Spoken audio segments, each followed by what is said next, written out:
أعمالنا من يهده الله فلا مضل له ومن يضلله فلا هادي له ونشهد أن لا إله إلا الله وحده لا شريك له ونشهد أن سيدنا وسندنا وحبيبنا ومولانا محمدا عبده ورسوله الذي أرسله بالحق بشيرا ونذيرا وداعيا إلى الله بإذنه وسراجا وقمرا منيرا وقد قال الله تعالى في كلامه المجيد وفرقانه الحميد আমার সাথে প্রাণ ছেড়ে দিয়ে তেলাওয়াত করুন আউযু বিল্লাহি মিনাশ শাইতানির রাজিম বিসমিল্লাহির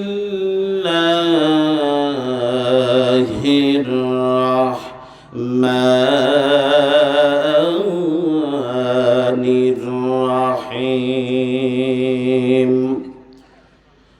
بل تؤثرون الحياة الدنيا والآخرة خير وأبقى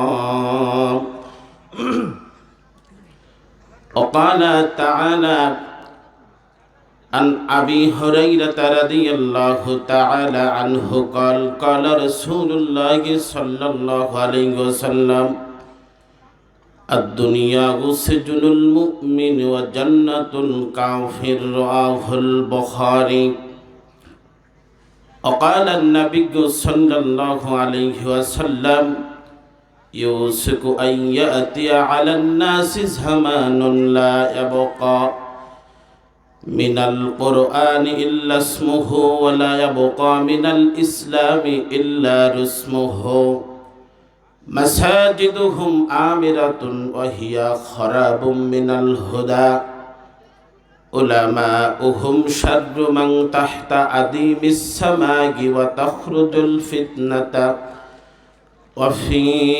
وفيهم تعود رواه البيهقي شعائب الإيمان إن الله وملائكته يصلون على النبي يا أيها الذين آمنوا صلوا عليه وسلموا تسليما اللهم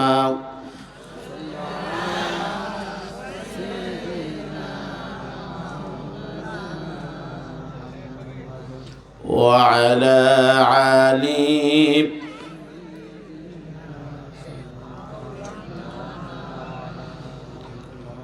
যে পারি দুরুদের আওয়াজ দিচ্ছেন তা আমার মনে হয় এতগুলো মানুষ যদি বলা হতো অমুক ভাইয়ের চরিত্র ফুলের মতন পবিত্র স্লোগানের পরে দুটুকু সিগারেট একটা কুচ্চা একটা করে পান যদি বলা হতো ছেলেপিলিগুলো আগে চিল্লেই তো বড় করা তো পারে এই দুরুদের আওয়াজে যদি আপনি রসুলের রওজা পর্যন্ত কেন এই ভিড়েরও বাড়েও যাবে না যাবে রাসূল সাল্লাল্লাহু আলাইহি ওয়াসাল্লাম বলছেন, যে ব্যক্তি একবার দুরূদ পড়ে তার উপরে আল্লাহ তাআলার খাস রহমত বর্ষিত হয়। তাহলে মরার মতো না পড়ে একটু জোরে সরে পড়েন, আল্লাহুম্মা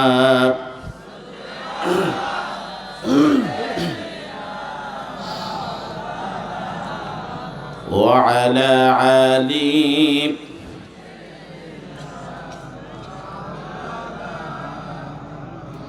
আল্লাহুম্মা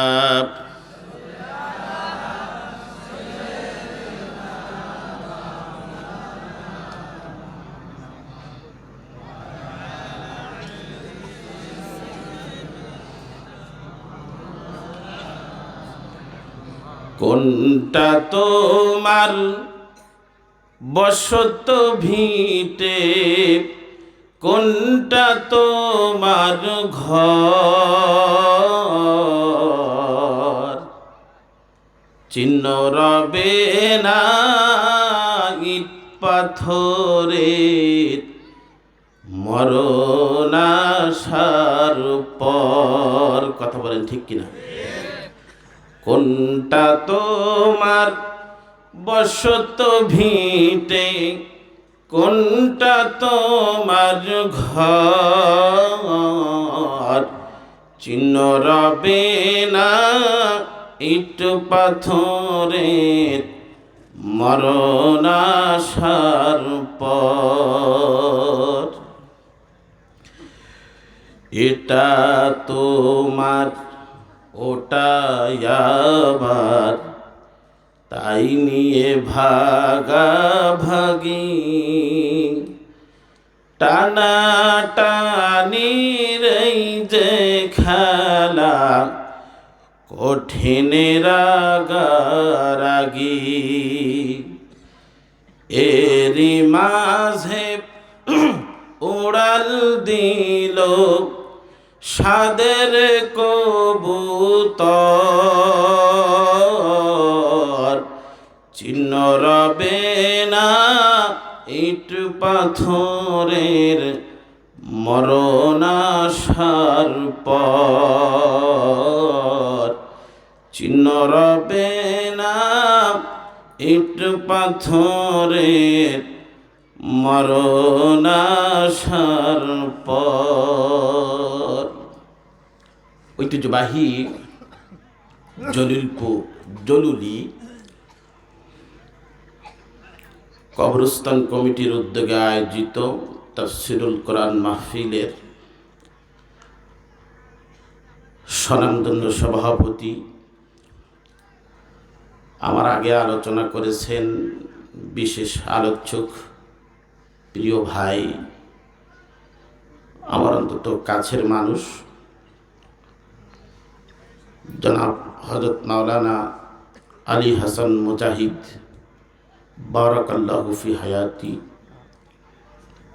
আমার আগেও কথা বলেছিলেন,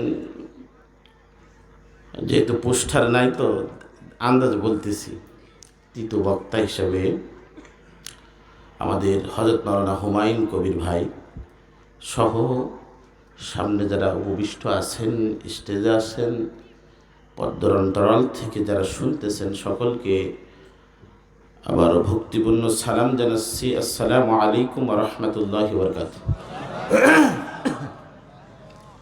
সকলেই ভালো আছেন তো? জোরে কন।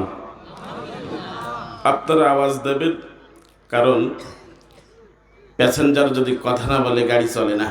চলে নাকি?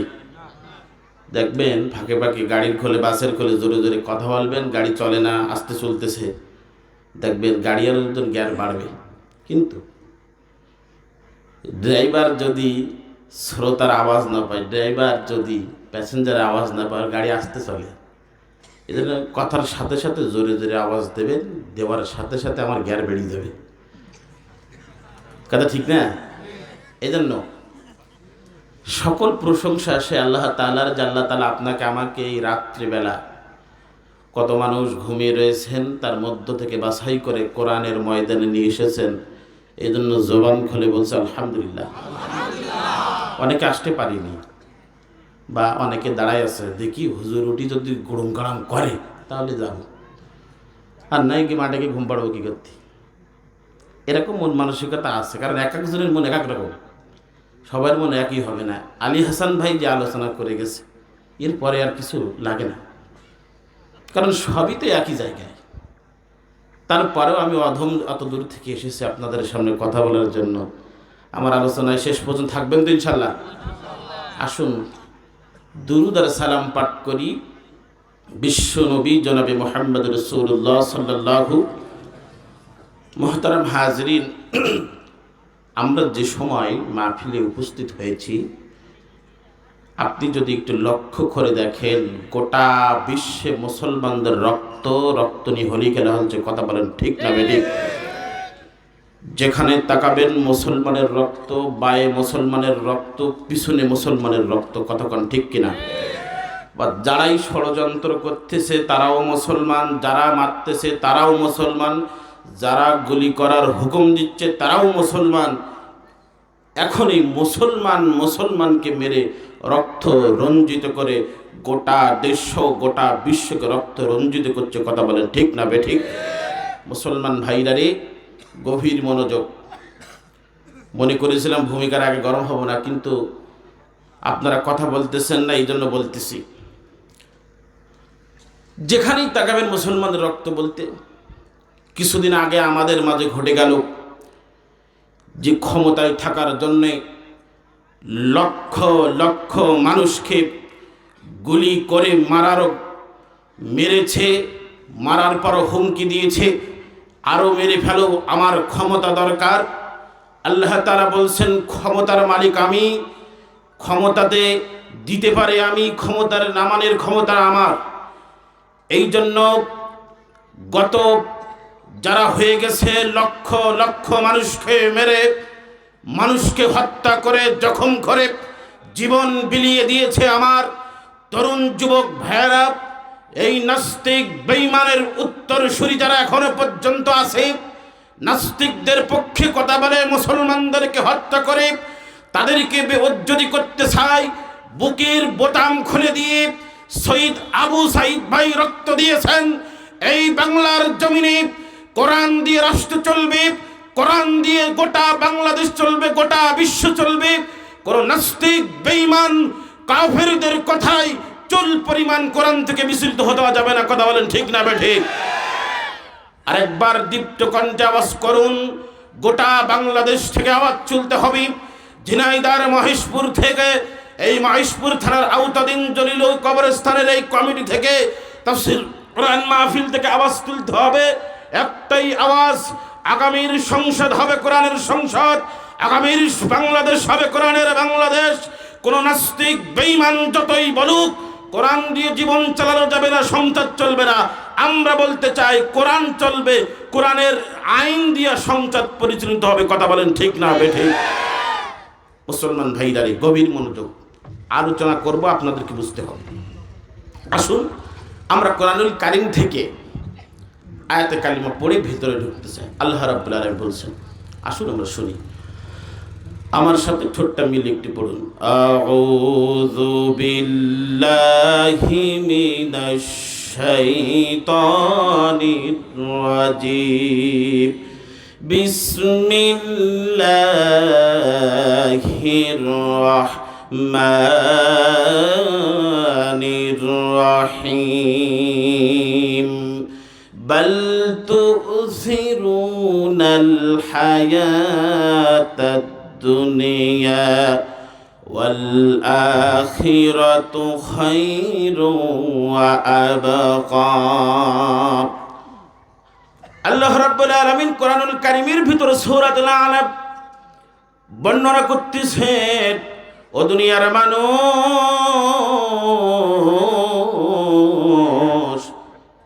দুনিয়ার ভিতরে তোমার হায়াত অল্প দিয়েছি।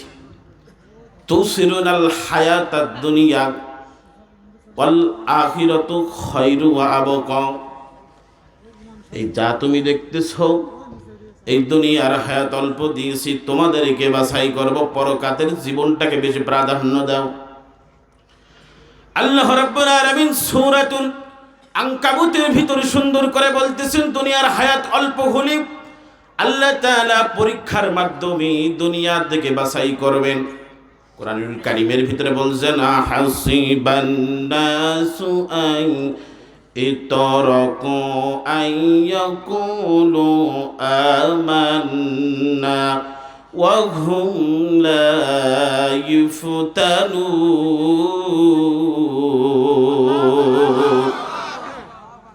আল্লাহু আকবারদের দুইটা প্রকার। হাদিস থেকে বর্ণিত, বিজ্ঞান দ্বারা পরীক্ষিত হাদিস। রাসূল সাল্লাল্লাহু আলাইহি ওয়াসাল্লাম বলছেন, যার কলবের ভিতরে, যার দেহের ভিতরে আল্লাহু আকবার ধ্বনি উচ্চারিত হয়, ওর জীবনও হাড়ের রোগ হবে না। সুবহানাল্লাহ।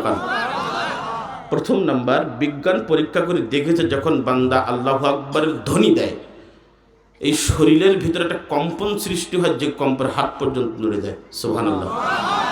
দ্বিতীয় নাম্বার, যে ব্যক্তি আল্লাহু আকবারের ধ্বনি দেয়, তার শরীরের ভিতরে আল্লাহ তাআলা বড় কোনো রোগ দিয়ে পরীক্ষা নেবে না। সুবহানাল্লাহ কবেন না? যারা মুরব্বীরা আছেন, যারা অনেক সময় শীত লাগতে, তারাও জোরে আল্লাহু আকবার বলতে হবে, কারণ হাড়ের সমস্যা সকলের আছে, আর বড় কোনো রোগ হবে না। এই জন্য ফাঁকে ফাঁকে কোরআন তেলাওয়াত করবেন, আল্লাহু আকবারের ধ্বনি দেবেন। বেঈমানেরা ওই জায়গায় দাঁড়াই থাকবে, যেখানে থাকুক ওরা দিকি দৌড় মারবে, শুরু হয়ে গেছে ময়দানে। কথা বলেন ঠিক না বেঠিক? আসুন আয়াতে কালিমার তেলাওয়াত করেছি, ব্যাখ্যা করতেছে। আল্লাহ তাআলা বলতেছেন, এই দুনিয়ায় মানুষদেরকে পাঠিয়েছি, পাঠানোর পরে আমি তোমাদেরকে পরীক্ষা নেব। পরীক্ষা নেওয়ার পরে এর থেকে বাছাই করব যে যে যে যে এই দুনিয়ায় পাঠিয়েছি, কেন পাঠিয়েছি, এই দুনিয়ায় পাঠানোর পরের থেকে পরীক্ষা নিয়ে বাছাই করব, কে মুমিন কে মুনাফিক। মুমিন বাছাই হয়ে যাবে, মুনাফিক বাছাই হয়ে যাবে। কথা বলেন ঠিক কিনা? কেমন বাছাই হবে? একটু উদাহরণ নেই।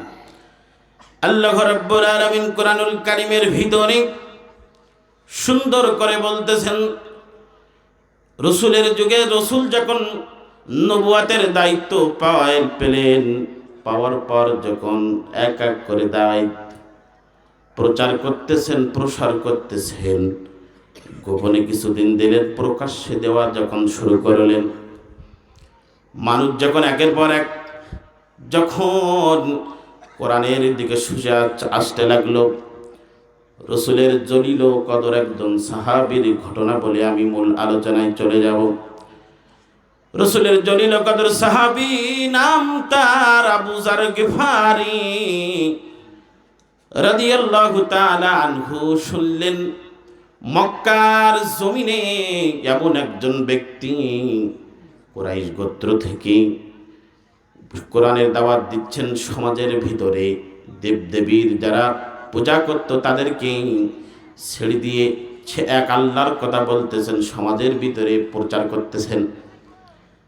তার অন্তরের ভিতরে উদিত লাগলো, কোরআনের দাওয়াত দিচ্ছেন, আমি তার হাতে ইসলাম গ্রহণ করব, কিন্তু তার পরিবার বর্গ আছে, যেতে পারবে না। এই জন্য তার ভাইকে পাঠালেন, তুমি গিয়ে একটু দেখে আসবে কোরআনের দাওয়াত যে ব্যক্তি দিচ্ছেন আসলে সে ব্যক্তিটা কেমন। তার ভাই তার কথা শুনে গেল। যাওয়ার পর রাসূল সাল্লাল্লাহু আলাইহি ওয়াসাল্লামকে দেখলেন, রাসূলের কোলে কাজ গেলেন, কি দাওয়াত দিচ্ছেন। দেওয়ার পরে যখন রাসূলের কোলে কাজ, রাসূল সাল্লাল্লাহু আলাইহি ওয়াসাল্লাম একটা বাণী শোনালেন। বাণীর পর একটা আয়াতে কালিমা তেলাওয়াত করলেন। হাদিসের ভিতরে বর্ণনা পাওয়া যায়, রাসূল সাল্লাল্লাহু আলাইহি ওয়াসাল্লাম তাকে বাণী শোনালেন, বিসমিল্লাহির রাহমানির রাহিম। এই আয়াতে কালিমা তেলাওয়াত করলেন। তার ভাই যখন চলে গেল, বাড়িতে গিয়ে বলল, ভাই আসলেই সত্য কথা, যিনি দাওয়াত দিচ্ছেন তার চেহারা মোবারক তাকিয়ে আমি যেন বিস্মিত হয়ে গেছি। তাকানোর পর আমার ভিতরে যেমন কেমন কেমন লাগতেছে। আসলে তুমি যে উদ্দেশ্য পাঠিয়েছিলে আসলে সত্য কথা,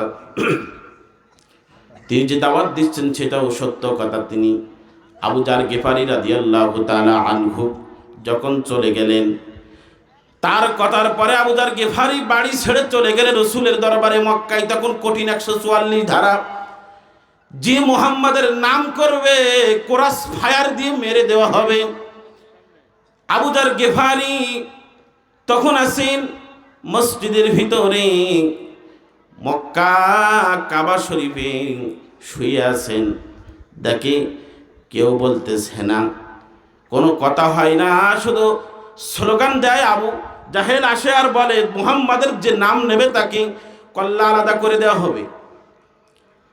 আবু যার গিফারি, গিফার গোত্রের লোক আসলেন। আসার পর একটা দিন কেটে যায়। ওই জায়গা থেকে আলী রাদিয়াল্লাহু তাআলা আনহু হেঁটে যাচ্ছেন, দেখে একজন ভিনদেশি মানুষ। বললেন, ভাইজান, দেখে মনে হয় বিদেশি মানুষ, কি অবস্থা জানি না, আসেন আমার বাড়িতে যাই, আজকে রাতে থাকবেন।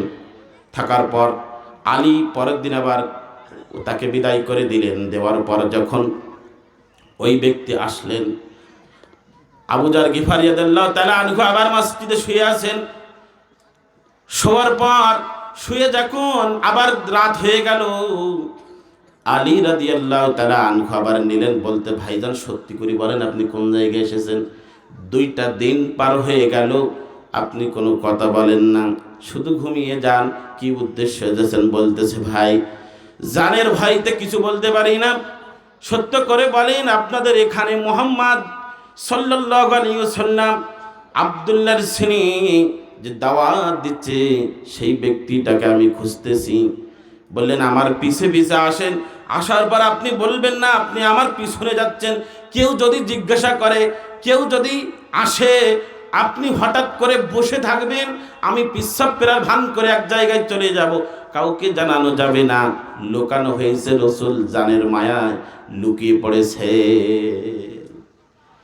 তাহলে এখান থেকে ভাবতে হবে, শুধু এইখানে নয়, জানের মায়া। রসুল সাল্লাল্লাহু আলাইহি সাল্লামকে বলেছিলেন রসুল গুপে থাকেন। আবু যার গিফারি রাদিয়াল্লাহু তাআলা আনহু রসুলের দরবারে গেলেন। রসুলের হাতে হাত রেখে কালিমা পড়লেন।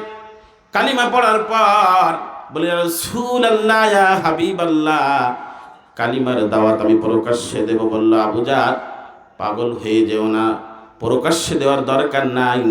বললেন, না আমি প্রকাশ্যে দাওয়াত দেব।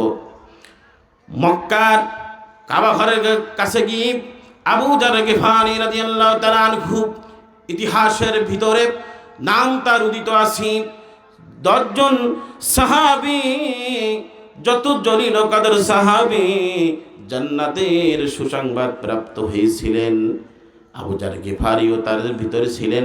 আবু যার গিফারি রাদিয়াল্লাহু তাআলা আনহু যখন মক্কার উঁচু টিলার পরে দাঁড়িয়ে সকলকে ডেকে কালিমার দাওয়াত দিচ্ছেন আর ঘোষণা দিলেন। আবু জাহাল বলল, মারো মারো, এখনই মেরে ফেলো, ওকে মেরে ফেলো, এখনই মেরে ফেলো। পাথর ইট সব কিছু মারতেছেন। মারার পর রসুলের চাচা আব্বাস এসে বলতেছে, কাকে মারতেছিস জানিস? তারা যাকে মারতেছি গিফার গোত্রের লোক, কুরাইশের লোক, ব্যবসা বাণিজ্য করতে যায় সিরিয়ায়, ওই গিফার গোত্রের সামনে দিয়ে যেতে হয়, যদি মাল গাড়ি আটকাই দেয় কেউ কিন্তু খাবার পাবি না। এই বলে আব্বাস রাদিয়াল্লাহু তাআলা আনহু ছেড়ে দিলেন। বললেন, চলে যাও। রসুলের দরবারে গেলেন, পাথর মারা শরীর, রক্ত বাইর হয়। বলতেছে, আবু যার তোমাকে বললাম না প্রকাশ্যে এখন দাওয়াত দিও না? বলে, ইয়া রাসূলুল্লাহ, হাবিবাল্লাহ, যদি আমার জীবন চলে যেত, মক্কার মানুষকে আমি জানিয়ে দিয়েছি একটাই দাওয়াত, কোরআনের দাওয়াত, আল্লাহকে রাজি সাক্ষী রেখে আমি দাওয়াত দিয়েছি। এখন একটা কথা ভাবতে হবে, সম্মানিত ভাইরা আমার, এক হলো কোরআনের দাওয়াত প্রচার প্রসার করতে গিয়ে জান জীবন চলে যাবে, জীবন সব কিছু বিলি হয়ে যাবে, কোরআনের ময়দান কখনো ছাড়া যাবে না। কথা বলেন ঠিক কিনা? এই জন্য সম্মানিত ভাইরা, আপনারা সকলেই জানেন এই মাহফিলটা আমাদের জরুরি কবরস্থান থেকে পরিচালিত। কেউ উঠবেন না, কথাগুলো খেয়াল করে শুনবেন। আলোচনার শুরু করতেছিলাম, এই মাহফিলের উদ্দেশ্য আমাদের জরুরি কবরস্থান থেকে আমরা মাহফিল দিয়ে থাকি, আপনারা দিয়ে থাকেন। এখন একটা আমাদের কালেকশনের একটা বিষয় আছে। কালেকশনের কথা বললেই অনেকে চলে যায়, বসতে চায় না। না ভাইজান, করবেন না। আপনার ওটা দেখি আরেক দুইজন যদি উঠে চলে যায়, আপনারও গুনাহ হবে। কিন্তু আলোচনা শুরু করব তার আগে আমি মুসাফির মানুষ, আপনাদের আমার হাতে হাত রেখে অনেকেই